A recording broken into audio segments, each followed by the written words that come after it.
Okay, let's get started. Hello, everyone. Thank you very much for coming to the last session of Ignite that talks about building and distributing enterprise apps with Windows Store for Business. I am here today with Kyle, who's... So yeah, I'm Kyle. I'm on the developer platform team in Windows, and I look after apps in the enterprise. And I admire all of your stamina to come to the very last session on the last day, so congratulations. And my name is Jan Kalis. I'm the Product and Marketing Manager for Windows Store for Business. So what we are going to talk about today is that we want to walk you through a storyline because we want to convey set of messages, and we thought about how we can convey them so that they are easy to grasp and make sense.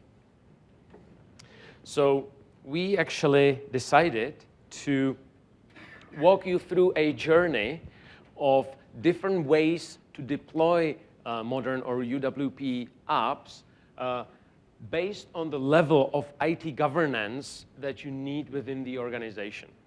Now, this session is targeted to developers, though if there are IT professionals in the audience, don't leave, because there is a lot of content that is relevant to you as well. So looking at the various options, especially when you look at the Windows Store for Business, this is all about deploying universal Windows platform apps, right? So apps that are using the UWP WinRT native runtime, or now that the anniversary update is available, also apps that might be using our desktop bridge, previously known as Project Centennial, so that you can take a Win32 app and use the same kind of modern distribution techniques that we have available in our UWP platform for those kinds of apps as well. So these are the kinds of apps or the kind of distribution that we're talking about. And the first step here is in terms of the amount of governance, and certainly something that works really well for smaller organizations, is to simply take advantage of the enormous infrastructure that we've built as part of the Windows Store. So we built this infrastructure so that we can serve a lot of apps to hundreds of millions of devices. That is the Windows Store. And we are making part of that available, or that infrastructure available to you as IT professionals or as enterprises as part of your Windows product.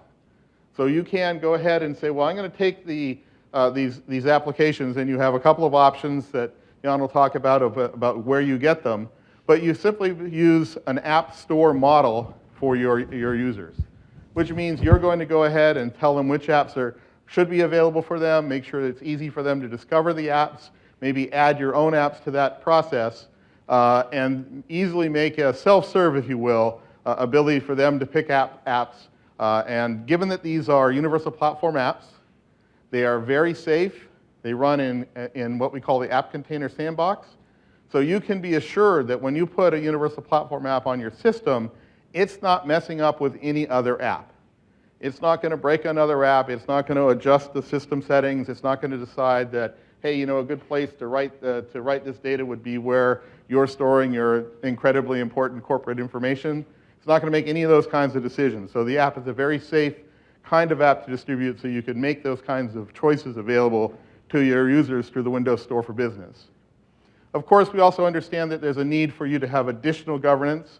So that's where we start integrating these kinds of apps with management tools so that you can do different kinds of operations, not just a self-service operation, but you need to push applications down. You need to decide and make choices for the user instead of just making it easy for them to make a choice on their own. Again, these are using the Windows Store for Business. These kinds of apps still meet that same safety bar, but it also allows you to start bringing in other kinds of applications, ones that don't necessarily follow all of the rules of the Windows Store for Business. And then finally, we're going to talk about the idea of sideloading apps. These are apps that are not sourced from the Windows Store for Business, but are sourced either internally or maybe from trusted partners. And there are different kinds of capabilities. These apps can do different kinds of things because you as an enterprise are completely responsible for the vetting of the application and of the developer and deciding what this application should be allowed to do and not. But given that choice, you then have a choice of sideloading those applications onto your devices and then letting that full power roll. So that's kind of the story we're going to walk through today. Now, from the agenda, it obviously is building along this story. So first, as we embark on the journey of this agenda, we'll start with introducing Windows Store for Business, and we'll do it very quickly because we had a dedicated session on Store for Business yesterday, so we'll just give you a very high-level fly-through, but point to some relevant sources there. Where we want to focus in Windows Store for Business is specifically the line of business app functionality that allows you to manage your internal apps with Store for Business. Now, as we will be growing more in the need for IT governance, we'll start using management tools to distribute those apps, and then we'll wrap with app sideloading. We have allotted time at the end for questions, so we would appreciate if you hold them till the end. Now, let's start embarking on our journey, and let's talk about the Windows Store for Business.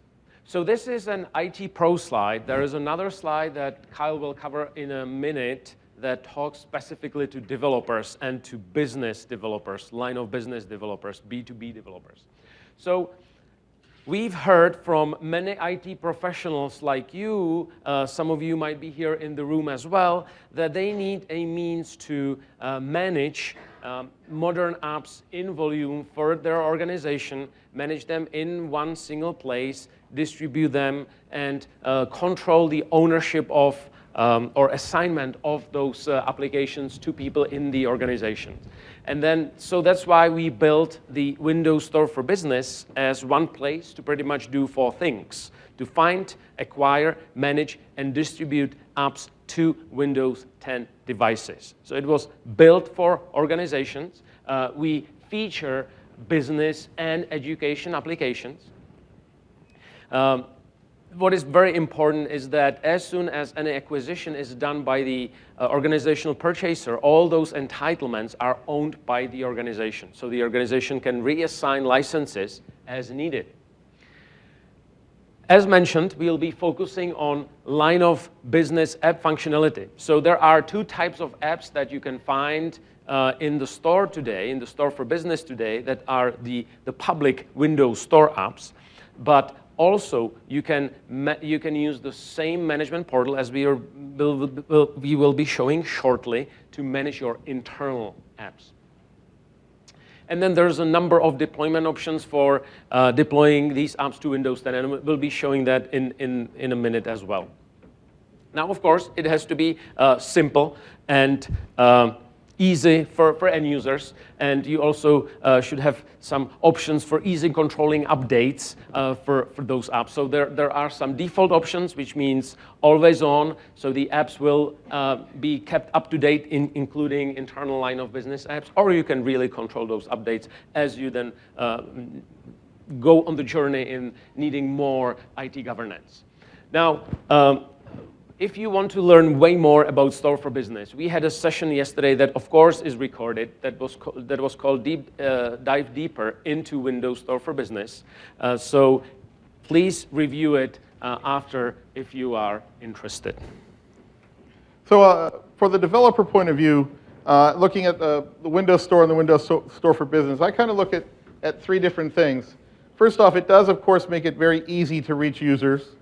I can simply, if I'm either a line of business developer or possibly I'm a commercial developer, meaning I'm selling applications that are targeted specifically to business and really have no point being in the regular consumer store. So for example, if I had an application that was tailor-made for people to do estimates for insurance on automobiles, that's probably not going to be a terribly popular consumer app, but it would make sense that what I'm going to do is I'm going to submit that app through the Windows Store, put it in the Windows Store for Business, and be able directly to put that into directly to my customers. Or if I'm a line of business developer, I have one place, I go ahead and put the app through the Windows Store for Business, and then I pretty much have a direct connection to my users by being able to simply do an update, and that update is going to flow very quickly across our infrastructure to be put on the end user devices without a lot of steps in between, because again, these apps are, given that they're Universal Windows Platform apps, they're safe to deploy,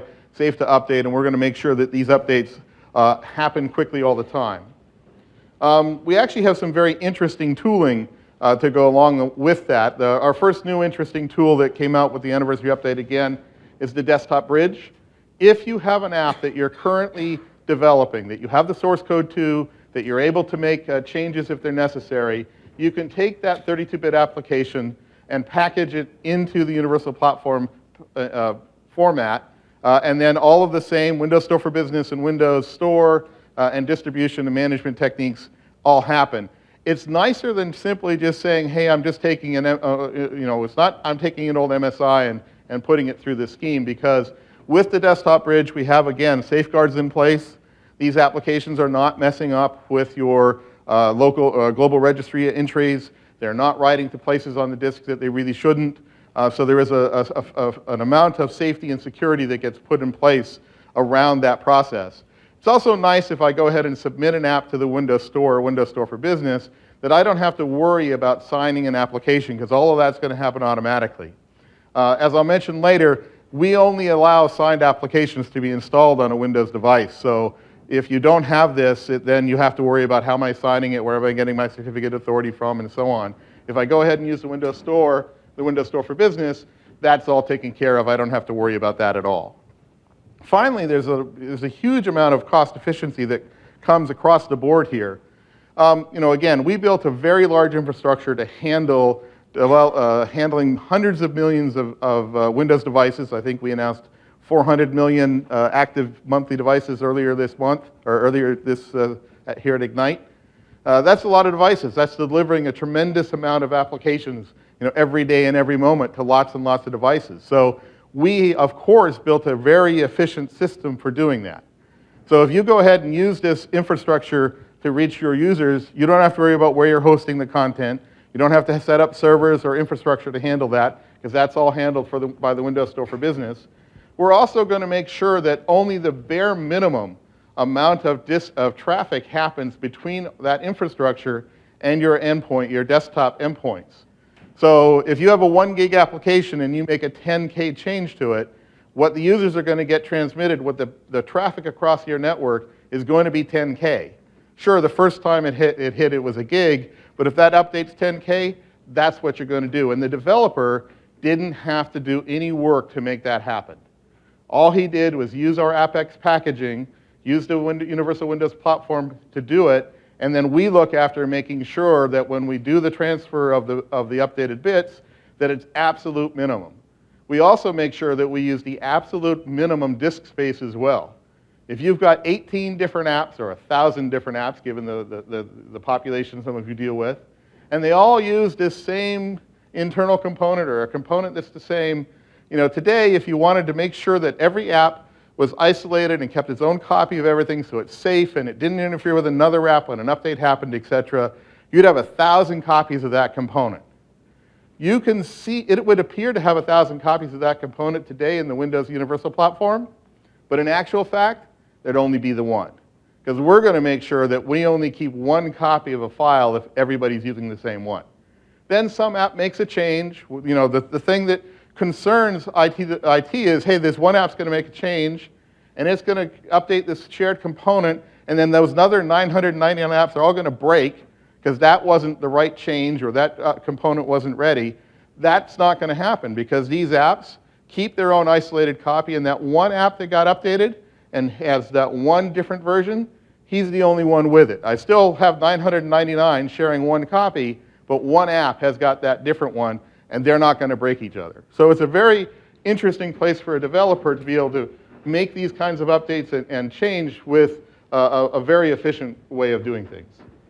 And by the way, if you are a commercial developer and already have apps in Windows Store, then of course the Windows Store for Business is great for you to extend the reach to organizations that they can acquire your apps in volume. So yes, Windows Store for Business has also a story for commercial developers who are selling apps through the Windows Store, but we are not focusing on on this aspect of the Store for Business in this session.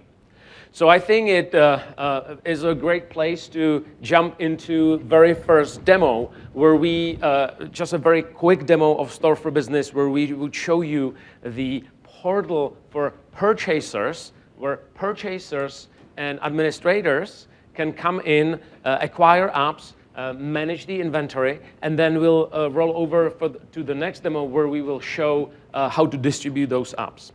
So I'm here on my Windows 10 machine, and I launch Edge and go to Microsoft.com/business-store, which is the main sign-in and sign-up page for Store for Business. Matt Kotler yesterday showed if you don't have Azure AD or Office 365 or Work or School ID, and you need to get one, then we help you sign up. It's a very simple process. But if in your organization you already use Azure AD, you have your Work or School account, you can just simply sign in. And in this case, I will sign in as Jerry Fryer. He is the company IT professional administrator of the Store for Business, but also he's the purchaser. The administrators can delegate access to this site to other departmental admins or departmental purchases. Typically, to the Windows Store for Business portal, only those who make purchases on behalf of the organization are coming today. So what you can see here is we have a spotlight that showcases business applications. We have number of collections where we highlighted the top apps that are aligned with business needs. If you sign in with your school ID, you would obviously see a little different page here. You can, for example, search for apps that you would need, and then you can acquire even paid apps today, where the purchaser needs to pay the number of licenses that the organization needs at that point up front. And then, of course, you can, down the road, you can reclaim licenses, or you can even buy more as needed. We have one inventory. And these licenses, who do they belong to once they're So purchased? these licenses belong to the organization. So I purchase these licenses as Jerry, as the organizational purchaser, but they are not assigned to anybody yet, because either, and we'll show those assignments in the next demo. But at this point, organization bought a pool of licenses, and it's ready to be used in the organization. Now, so this is the Windows Store apps. Of course, we also have free apps available in the store that you can acquire as well.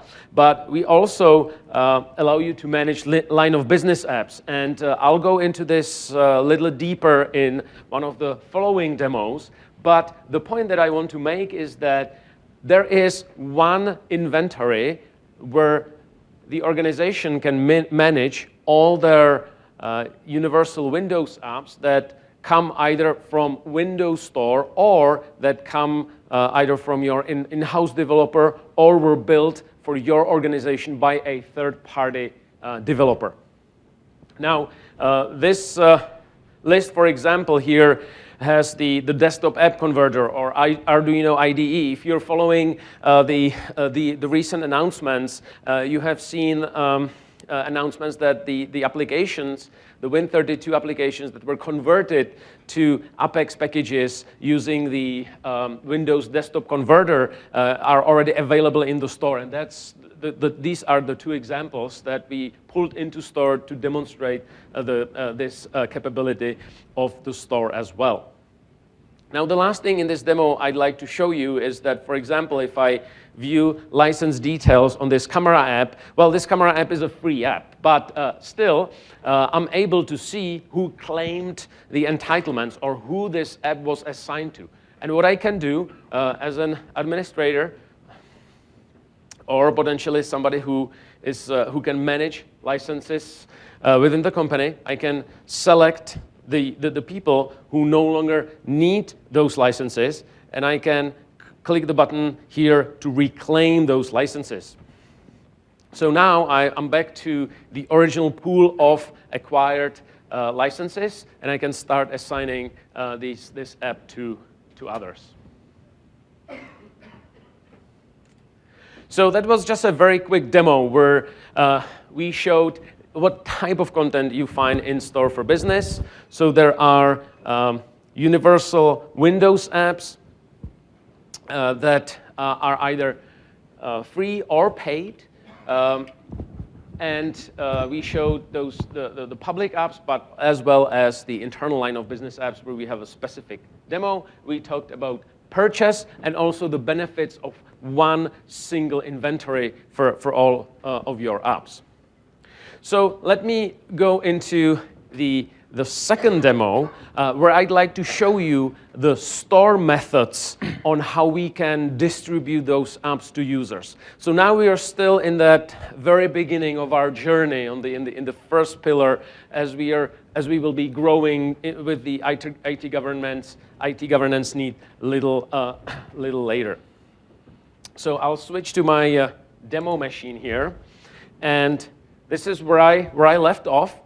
And right here on this page, you can see both store methods that allow you to distribute the app within the organization. The first method is so-called private store. So if I'll click this button here, it will take some time for the app to show actually in the private store.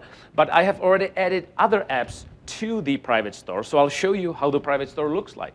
Well, the private store is pretty much a section in the Windows Store application. So as you install Windows 10, you'll get the Windows Store. Now this is exactly it.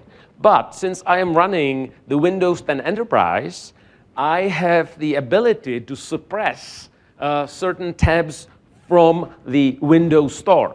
And because this organization said, well, we only want to allow certain applications for users to get from the store, and which applications? Only those that we as IT approve or purchase, then what I've set using a group policy or management policy is to suppress the home apps, games, movies, and TV tabs, pretty much the public store. So employees won't be able to shop on their own for other apps, but they can get the apps from the private store.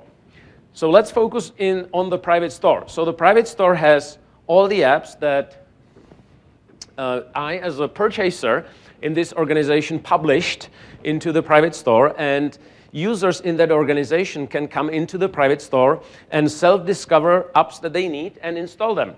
And those apps behave the same way as they would be from the public store. The one big difference is that if I get the app from the private store, I am claiming the license from the pool of all the licenses that Contoso, in this example, owns for that license. So what may happen if I don't have enough licenses? The IT pro needs to buy more.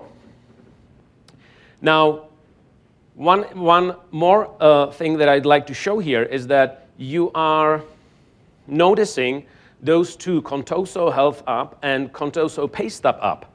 This is the line of business app that was submitted only for this organization. And I'll walk you through in one of my next demos on how to do it end to end. It's very easy. So now we've talked about the first distribution method through so-called private store. There is a second distribution method that you can use to distribute apps to people, which is so-called assigning to people, assign to people. Now, this is another pool mechanism, meaning that once you assign this app to certain people, like for example, I'll assign it to Alice, and you see that we are querying the Active Directory at the same time, so you can assign the app. Then we'll generate an email that we send to the user, and also the user would see the app in my library. So in my library, under Contoso, I now can see the camera app. If I would decide to obviously reclaim those licenses, And if I go back into my library, the camera app disappears.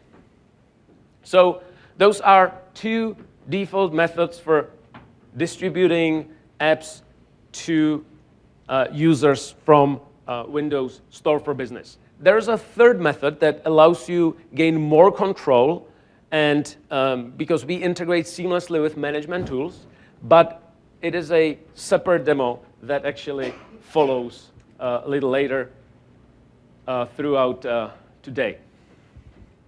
Yeah, so what you saw there is the various ways that the Windows Store for Business has to distribute to your end users. Obviously, a lot of it comes down to the pull model. Users will take an action, but you can either assign a license specific to the people. You can have a pool of licenses that anyone will get once they go to the store, the store application. You're able to, all of these licenses belong to the enterprise. They don't belong to the user.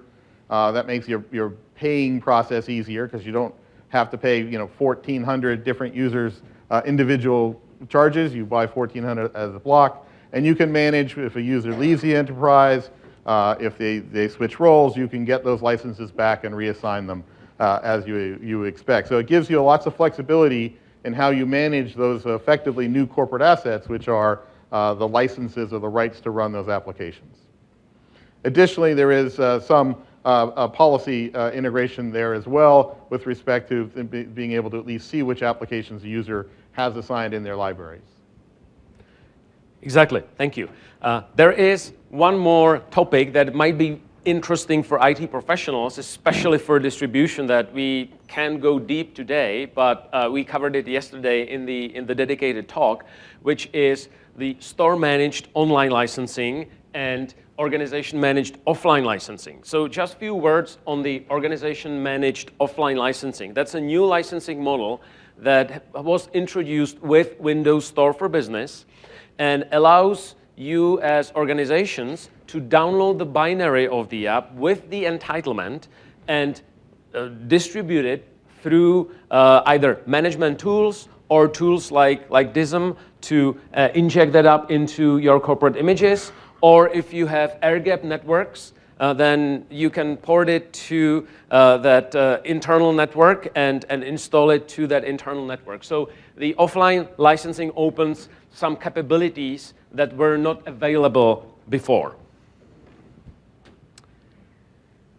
One more point. Kyle also mentioned those enterprise policies. You've seen some of the policies that I've already applied to my store where I suppress the public store. There's way more granularity. You can use App Locker, Device Guard, and many other policies that you can control exactly what apps are allowed. You can whitelist apps, you can blacklist apps, etc. So there is a ton of flexibility that you as an organization have. So yeah, and again, what's really interesting for enterprise is when can you start taking advantage of this infrastructure for your own use, right? So again, we see kind of two top tiers of applications that are possible here. The first one is, of course, anything that you're writing for yourself that's going to be consumed by your own users, a line of business app, if you will. That's a great opportunity to use this distribution method so that you can make these applications available to your user and that they'll automatically update whenever an update needs to get pushed from the developer.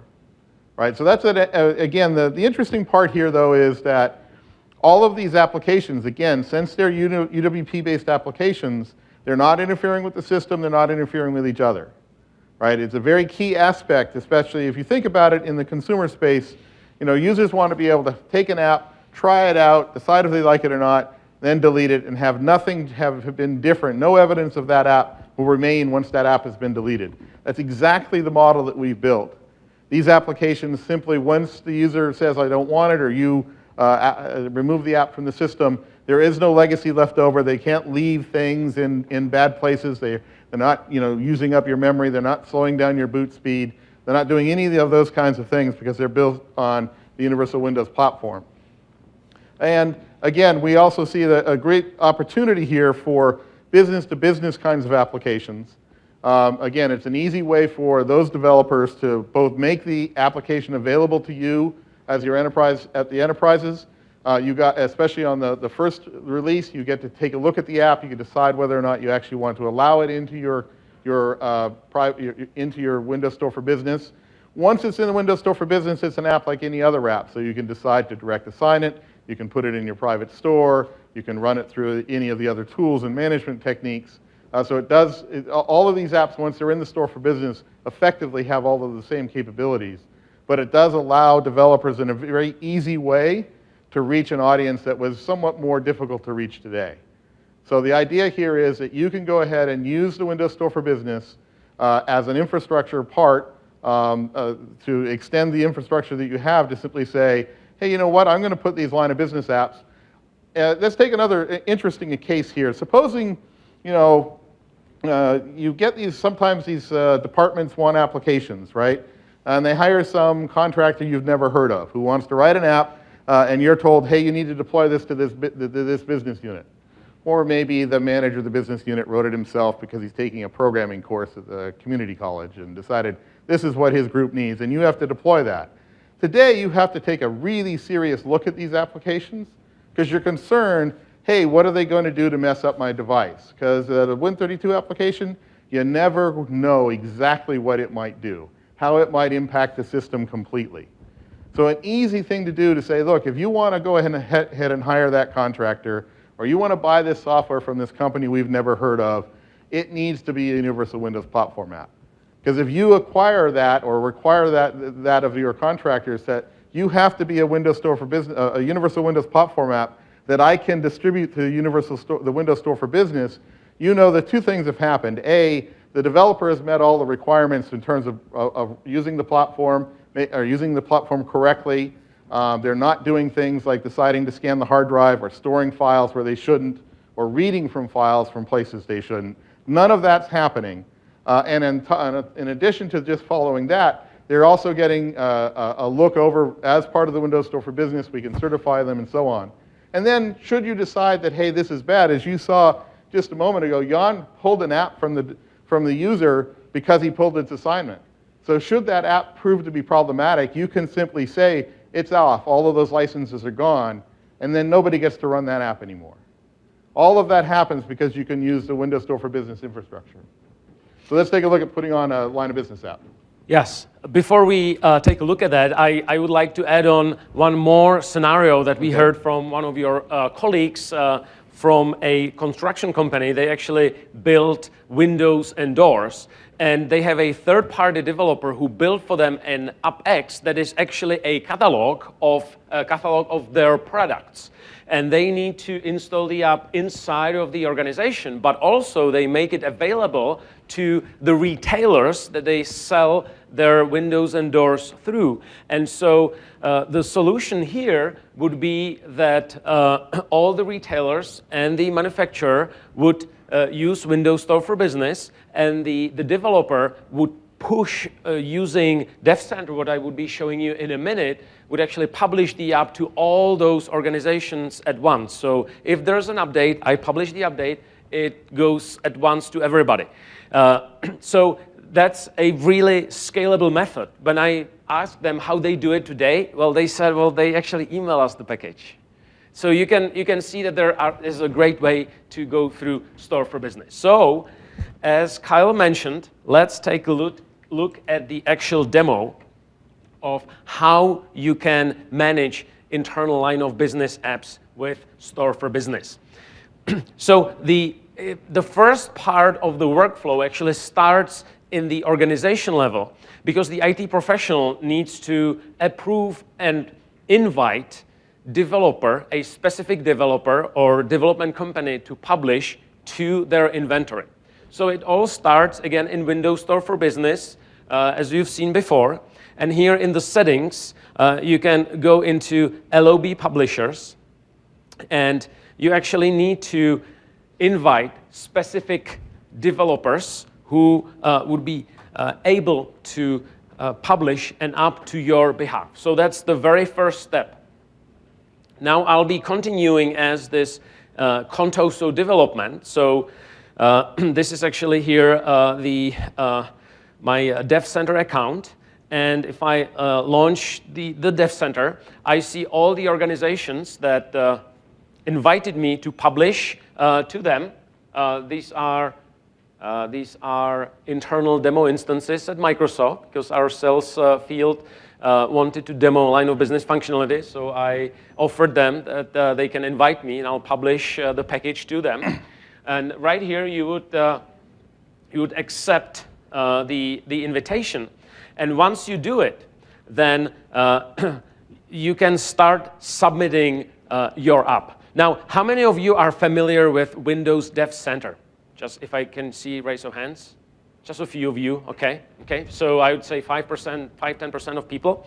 So what I'll do, I'll just quickly walk you through the end-to-end process of how to submit an app through Windows Dev Center so that then it shows in the Windows Store for Business. The first thing is that you need to, well, all these apps, these are all apps that I've submitted from my developer account. These are all internal apps. So if you are selling apps, you would see some much higher numbers here, and I'm sure about that. Now, the first thing is that I need to register the app name. So you just click Create the App, and you reserve the name. It has to be unique in the entire store, but I have already done it. So the next step for me would be to start the submission. So in order to start the submission, there is a very simple process. I'll just follow a pretty much wizard and simple set of steps. In the first part of the submission, I need to define the pricing and availability. Today, we support only free line of business apps.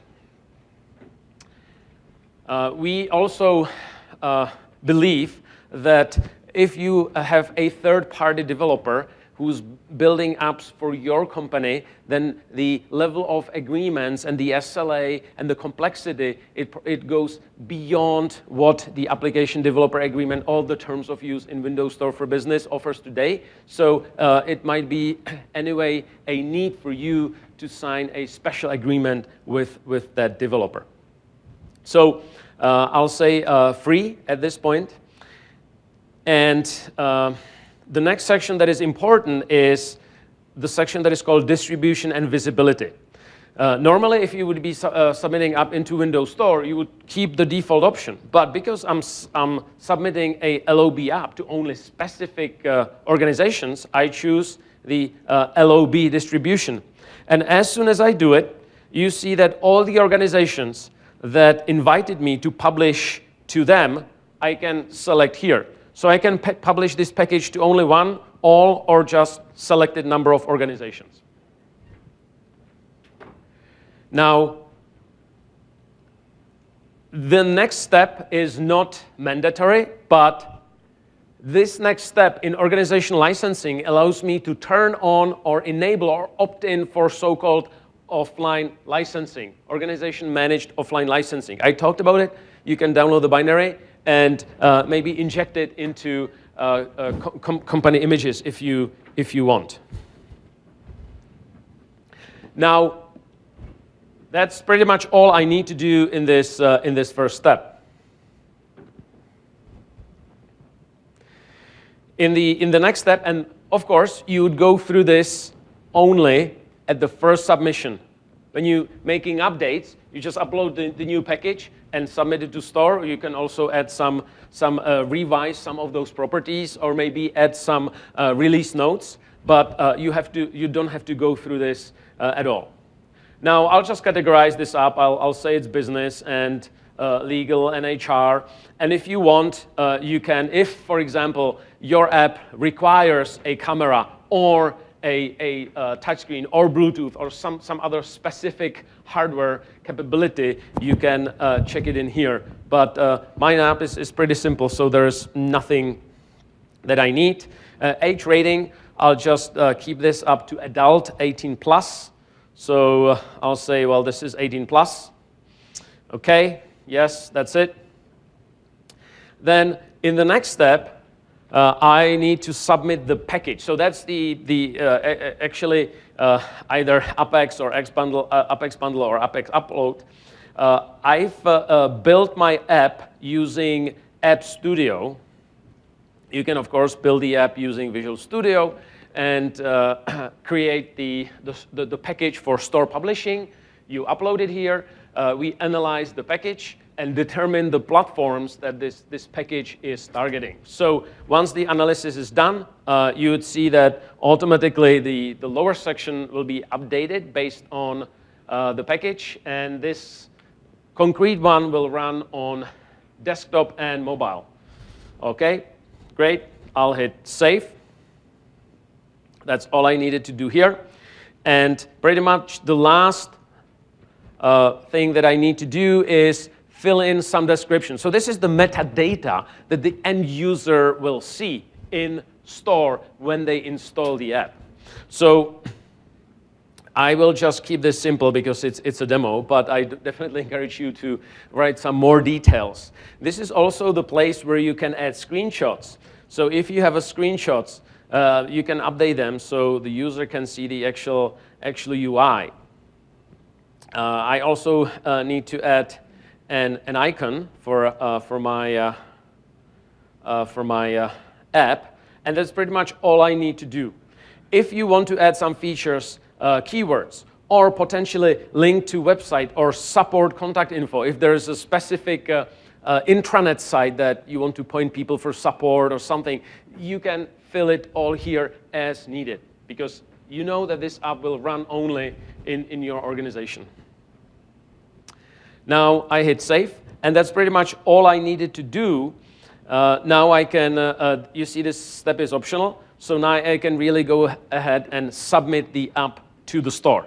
Now what happens next? As Kyle mentioned, there is a certification process that the application undergoes, and then as it passes, it goes into publishing into the store. The first publishing takes a couple of hours. The updates are much faster. So it may take up to 1 day or even a couple of days before the app actually shows in the store on the very first publish. But again, the updates are much quicker. So once the certification and publishing is done, we are back in the IT, in the shoes of the IT guy who would see the app showing right here in the new LOB apps. His task is now to either accept or reject the app or view product details. Now, if I do view product details, these are the metadata that I just submitted in the Dev Center. So if it's B2B application, it's probably advised to be as specific on the metadata, as precise as possible, so people actually can exactly immediately see what it is, what's going on, what features this app has, and what they need to run it. Once I'm happy with this, I say, yeah, perfect, okay, I am adding this to my inventory. So once I add it to my inventory, since then on, I can use any other distribution methods for my LOB apps as for any other app. So for example, you see that I've already had a different submission of the Contoso Paste app. I have both online and offline license here. So if I need to preload this app to my devices within the organization, for example, then I'll just download the package. So you can download the package and inject it into the device image. Now, the beautiful feature that offline licensing has is that the app itself still behaves like a store app.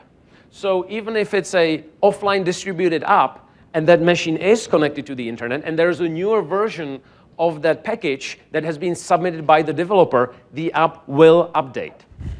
Okay? And then the very end user, Ellie here, she's running private store and she sees the line of business app in her private store. And by the way, she won't see that only on the desktop, but because the app is running on mobile, she would see the same app on mobile as well. And she could install the app on her mobile device as well, in this case. So it's a really great story across Windows 10 devices. And you see it looks and feels like a Windows Store app. I can install it, I can run it, etc., etc., etc. So what we walked you through is a workflow that Kyle will now reiterate and step back and reflect the demo. Yeah, so just to go through what you saw there, in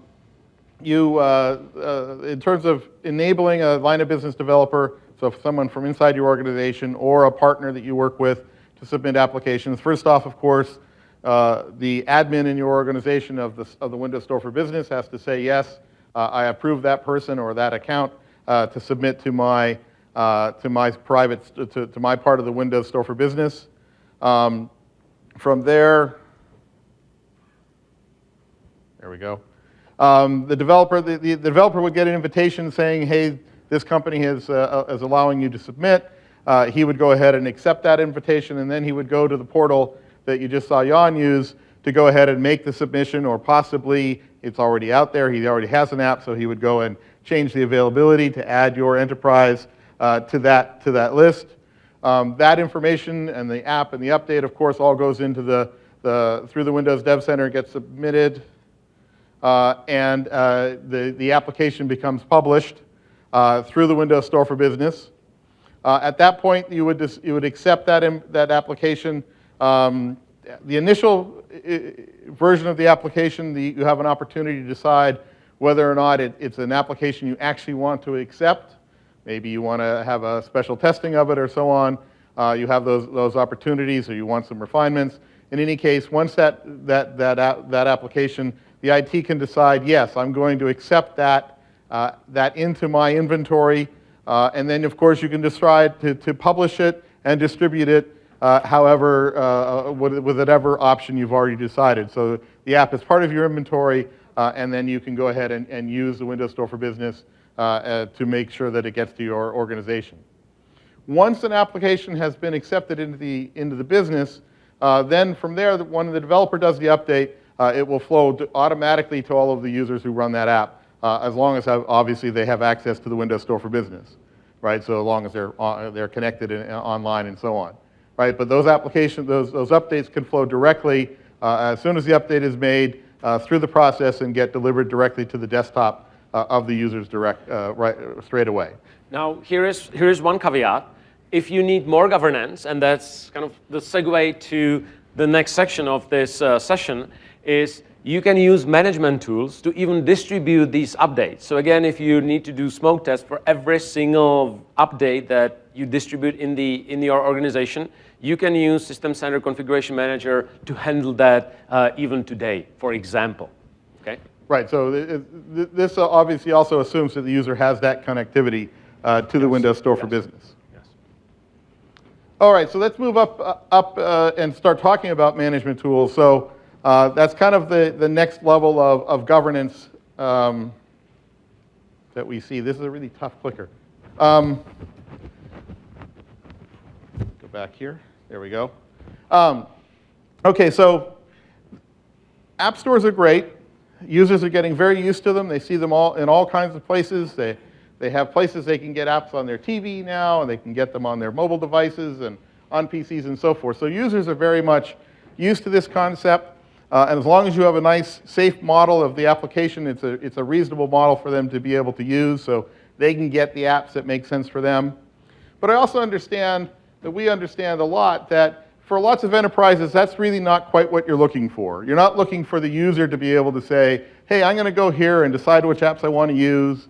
Or maybe that's just a step they shouldn't have to do. Maybe instead of them having to go and, hey, you know, every user in that department, he has to run this particular app. Well, maybe it doesn't make sense that every one of them has to go to the store to get that app and therefore take those additional steps. Maybe what instead you want to do is you want to push that application directly onto a particular user's device or a group of users' devices.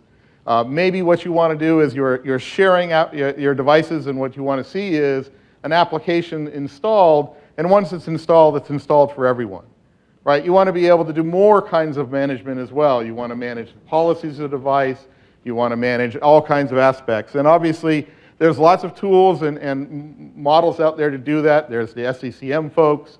There's the MDM folks like Intune and others who all will provide this additional capability in terms of being able to manage how applications are distributed to their users. It's also then possible to get into this world, for example, where my users don't have access to the regular internet, or I don't want my users accessing the Windows Store or any particular addresses except very specific ones that are directly related to their jobs.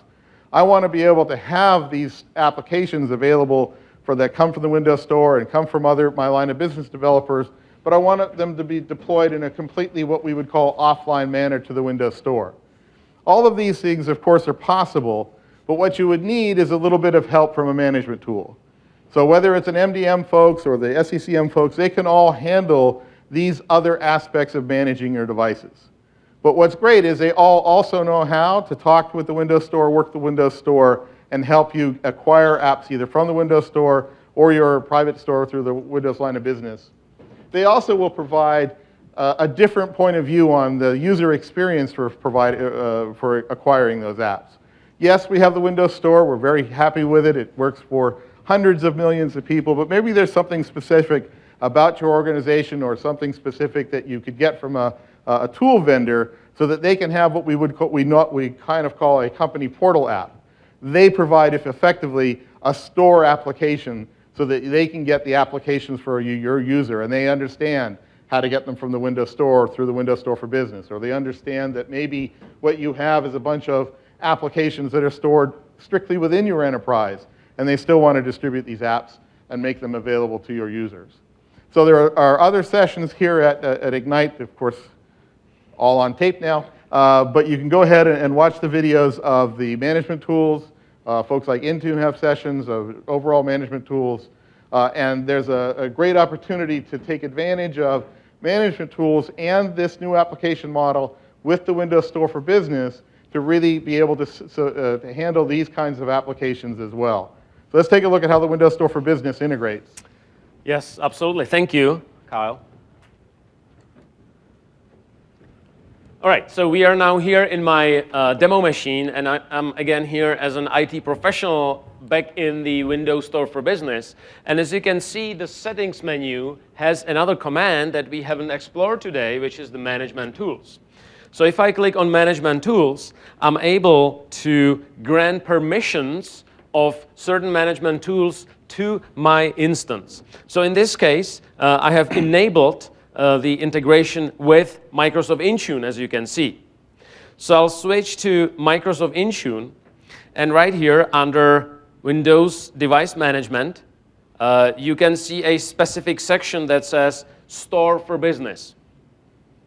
This is, by the way, very easy to set up.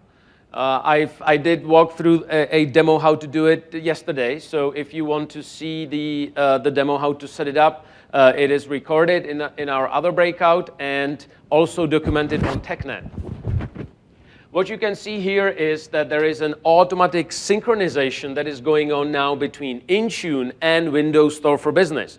So now Intune goes regularly and asks Windows Store for Business, so are there any changes in the inventory of apps that you have? Is there any are there any changes in licensing? Have you bought more licenses for my apps that are paid, etc.?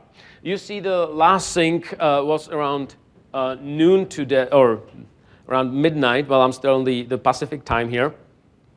But more importantly, when I go to Apps category and then click on Volume Purchased Apps, those are exactly those apps that match one-to-one to my inventory in Windows Store for Business. So yes, of course, it does include the Windows Camera app that you've seen here. That's the Windows Camera app, yes, that we've seen in the inventory in Windows Store for Business. But also, you see that we have here the Contoso Health and the Contoso Pay Stub. And so from now on, what you can literally do is that you can now literally manage these apps apply the policies that you need, and deploy them to the Windows 10 devices. So think about this connection between Windows Store for Business and management tools as if the acquisition and discovery of apps is done in Windows Store for Business. The policy setting and the distribution is totally defined and owned and managed in management tools. Now, today we support Microsoft Intune, Microsoft System Center Configuration Manager. There are also third-party vendors who announced their integration with the Windows Store for Business, such as Lightspeed, AirWatch, and there are some others who are working on a solution to integrate with Store for Business, because the API that we surface these details is publicly documented. I've even heard a question from a customer who had a homegrown MDM solution. Is it possible to integrate with Windows Store for Business, our homegrown MDM solution? Absolutely it is. That API is public. So that gives us kind of the coverage on the middle layer, where you're still sourcing applications, the store's applications, managing it through Store for Business. And now Kyle will kick off the last portion of our story here.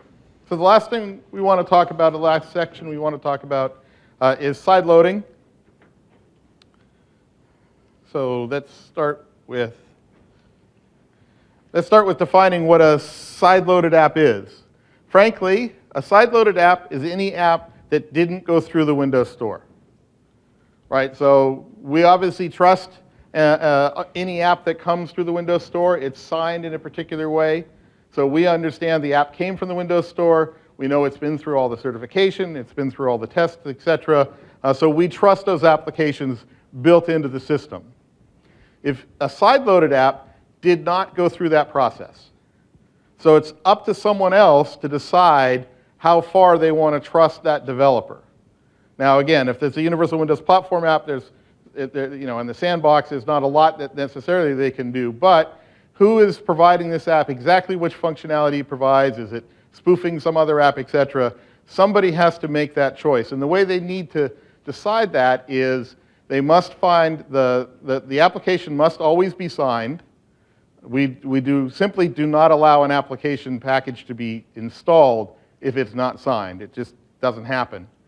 So it must be signed, and it must be signed by someone that system trusts, right? So there's a couple of different ways that you can do that. As an enterprise, you can simply say, you can issue an enterprise certificate, which all of your enterprise devices already trust, or you can decide to distribute the certificate provider route through a management tool.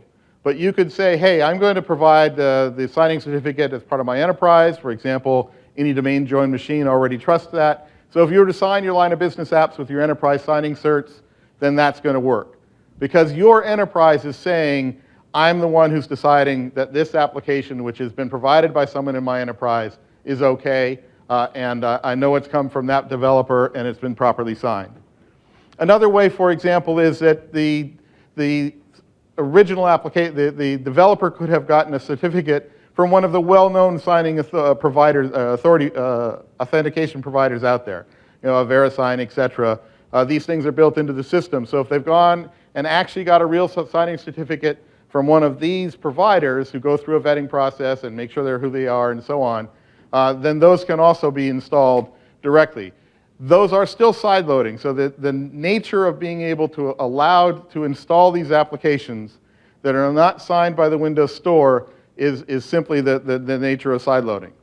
So either you're using a built-in trusted authority like the store or one of those well-known identity providers, or you're using one of your own enterprise trusted authorities. You've distributed the cert. A third option is there is something we used back in Windows Phone 8 days called this semantic certificate. The semantic folks would issue a certificate to an enterprise so that they could have applications signed by their enterprise, but the system had previously built in and already trusted that. You can still use that if you are using that today. So for those of you who have Windows 8 and are moving forward, you can still use that. But in the Windows 10 world, in the new Universal Windows Platform mode, it's much easier to sign those simply with an enterprise trusted authority based certificate than one that you would get from the semantic search. So those are the options. But the certificate that has signed the package must be trusted by the system. If it's from us or a trusted provider, then that's built in. If it's from you, from the enterprise, it's built in. Anyone else, you would have to make sure that you enabled for the device. So let's take a quick look at the various ways of sideloading. So one of the changes we made in the anniversary update is we did want to make it a lot easier for users who get an Apex from you in some way to make it easier to install. It was a fairly complicated process. It has lots of richness in what's available, but there was no clearly simple way for a user to sideload an application that you might have made available to them. Now again, these applications have to be signed in a way that the system trusts, so there has to be that step, that, especially for your enterprise, you're going to probably use an enterprise cert. But the easiest way now is to simply take an Apex package. So all I have here on my desktop is a file with an Apex extension, and we made up a little package icon for it. So I think we can blame John for that. Anyway, if I simply double-click on the package icon, then I'll get information about this particular application. In this case, it's one of our test applications, so the publisher is a little bit odd. But I can see, for example, all of the capabilities that this application has declared that it wants to use. So I might in this case, they don't look like anything particularly interesting, although it does have access, if I accept this application, it does have access to my contacts and appointments, and I might decide whether I want to do that or not. But at this point, I can simply go ahead and click install, and the application goes ahead to install. As you see, it's already here on my desktop, so it's very fast. And simply goes ahead and installs and makes that app available. The app launcher will also go ahead and launch it if we wanted to. Otherwise, it also just shows up on my menu here, as you would expect. Coffee is with a C. There we go.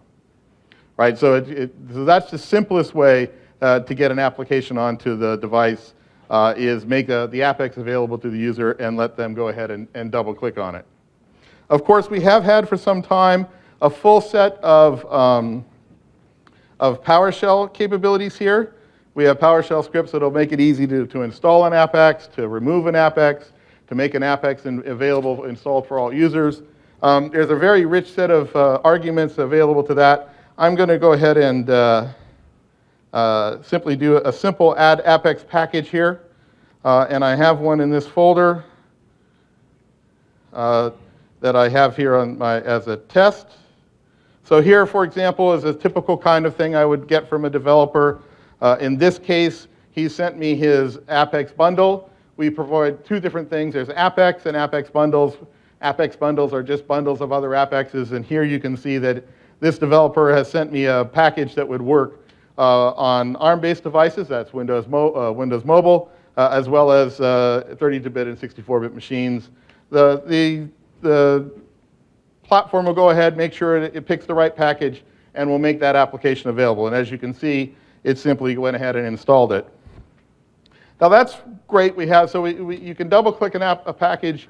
You could go ahead and PowerShell script the package on and write your own scripts to do additional validation and verification, etc., as to what you want to see available. But there is a third option. This is a much more of a do-it-yourself kind of option. And this application that I just put on is an example of it. So let's take a look at the app I just put on. Oh, I don't see it here. Oh, yeah, so let's go ahead and take it off the menu here. So here it is. I've just gone ahead and installed it. Now this is an application that's using the platform APIs that we make available in order to manage applications. So what I have here, it's kind of rudimentary capabilities that you would see in a company portal. So I talked about company portals that management tools provide. Well, maybe you don't like that particular tool. Maybe you want some additional customization. Maybe you want something very special about the way you distribute applications to your users. You could certainly write something on your own using these APIs. So this is something I use a little bit. It lets me see which applications are installed on the system and where they came from. So these are the applications that came from the store. I also have applications that the system has installed for its own use. So for example, one application, one universal Windows platform app that's available, Microsoft Edge obviously installs with Windows. I can see apps that are on this system that didn't come from the store. That coffee app I just put on, and this app didn't come from the store. For me, because I look at packages a lot, I also like to see which frameworks are available. So these are the core developer libraries that we make available from Microsoft to developers who are writing universal Windows platform apps. It's really not a particularly interest to users, but I like to see them, so I took a look. And obviously, I can also look at apps that are actively under development, meaning the developer is on this computer and is using these in a particular way. But if I wanted to do something else, I could go ahead here and take a look at an application. I can look at all of the various information that's available as part of that application, so I can see the publisher, I can see which version this is, etc. And also what dependencies. Here's the app, it has the news app, etc. So there's lots of interesting things I can build from this platform API. And I could even go ahead if I wanted to. Let's go ahead and change the app. I'm going to pick Pandora because if you look here, there's a big white box here in the start menu. So I'm going to pick Pandora from here, and I'm simply going to remove it from my system using the APIs. And then if I go back to the start menu, that big white box is gone. So I have this ability with the side-loaded apps to go ahead and do other interesting kinds of things. Let's switch back to the deck. So there are basically three different tiers of things that you can do. The easy thing, of course, is now Anniversary Update has a double-click handler. Send somebody an AppX or put it on a share for them. They can double-click it. Off they go. Of course, the PowerShell scripts are still there. They've been there for a while. Lots of sophistication you can do there with respect to checking for packages. You can find out every package that's been installed. You can decide to add one and update one, etc., which is basically the same kind of capability I get in that custom app.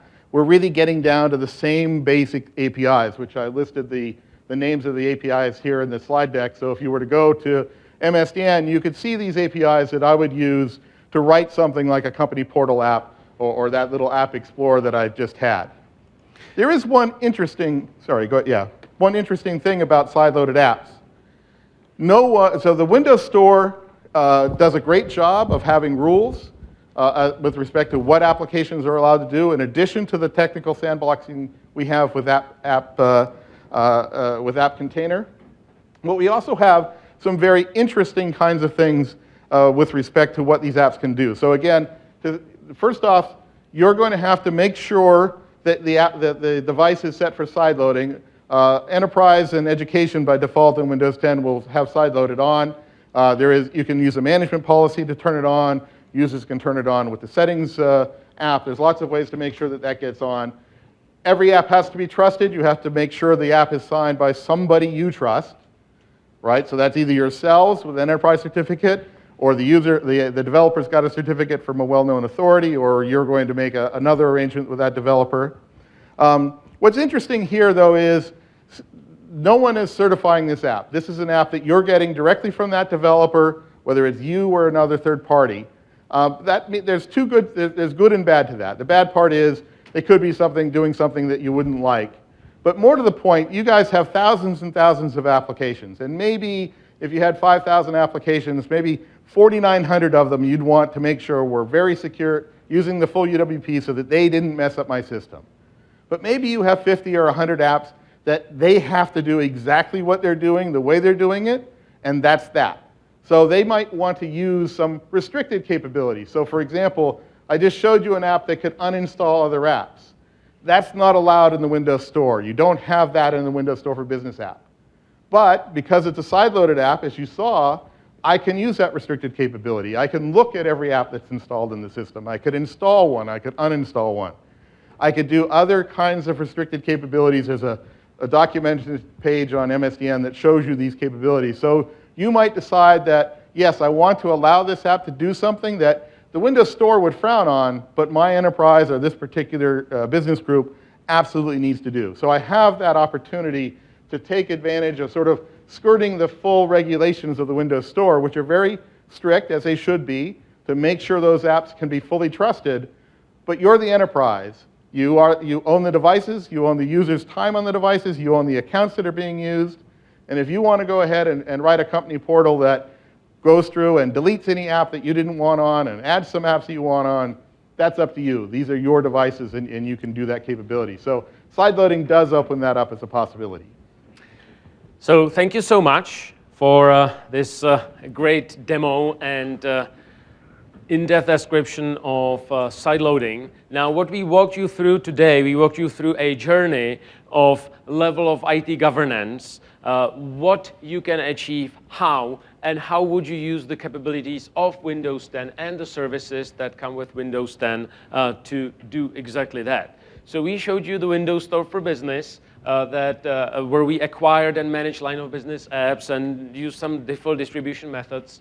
We also started using management tools as more control is needed. And in the last section, Kyle talked about and demoed how to sideload apps that actually are allowed to use some restricted capabilities as well.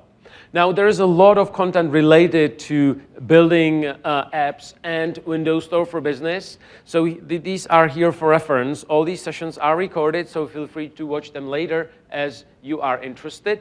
And please also make sure to fill out the evaluation forms. It would help us get feedback on the content so we can be better next time. Thank you so much for coming, and let's open it for questions. Any questions? If yes, please feel free to step to the mic and voice your question. And I would, again, like to thank all of you for staying not only to the last session, but to the end of the last session. So thank you very much, and enjoy your trips home afterward. Go ahead.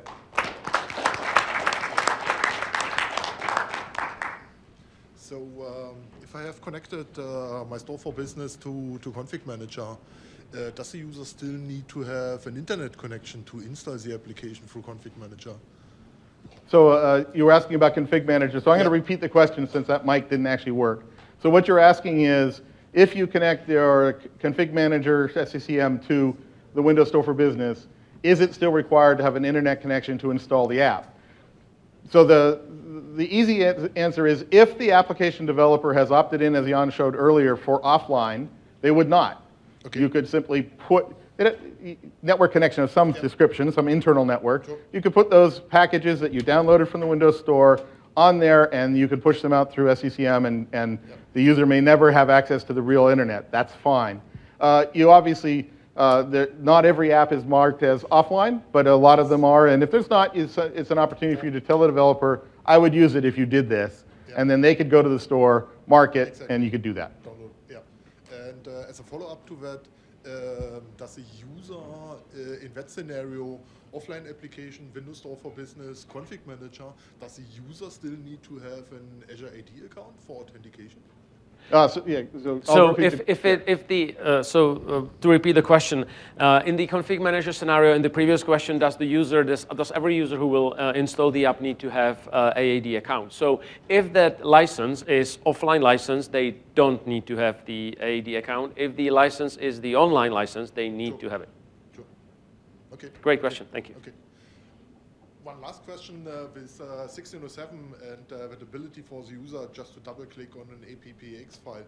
Is it also able to handle updates? So if I have the same application, newer version, and the tricky thing with updating an application in a previous version of Windows was in the moment the dependencies have changed. When even PowerShell failed to update the application.